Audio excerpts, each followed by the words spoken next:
ko saluduhan ang ABS-CBN Studios. Ang ganda ng It's Okay to Not Be Okay. Oo, napanood mo na ba? Hindi pa. Alam mo, sa totoo lang. Yung iba, sinasabi nila, hindi raw bagay si Ann Curtis at si Joshua Garcia. No. Ang masasabi ko dyan, sobrang bagay si Ann at si Joshua. Alam mo, isang maganda at isang gwapo. Nakakaloka. Hindi nakakasawa ang kanilang mga mukha. At si Ann Curtis, hindi siya si Ann Curtis doon. Siya si Mia Hernandez. So hindi mo nakikita yung Ann Curtis? Hindi. Even Joshua Garcia, ay, siya si Pat-Pat. Si Patrick. Pero nakikita ko yung ibang mga clips na, yung mga kumakalat sa Sokmed, yung ilang mga eksena. Pag nakikita ko nga, sabi ko gano'n, ang husay ng acting. Mahusay. Tsaka yung mga damitan, ginatutan tayo. Oo, tsaka yung costume.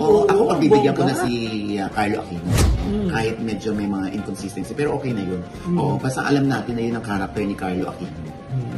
Okay na yun. Kasi kahit nga ako hindi ko kaya i-arte yun. Ang hirap i-arte ng mentally challenged ka. Sa totoo lang, kaya ako binibilib ako sa ganyan.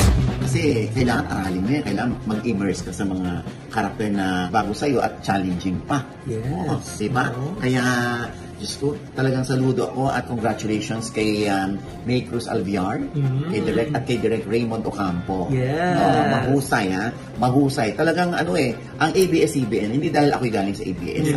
Sa totoo lang, wala naman akong project ngayon sa ABS or teleserye. Ang husay pa rin.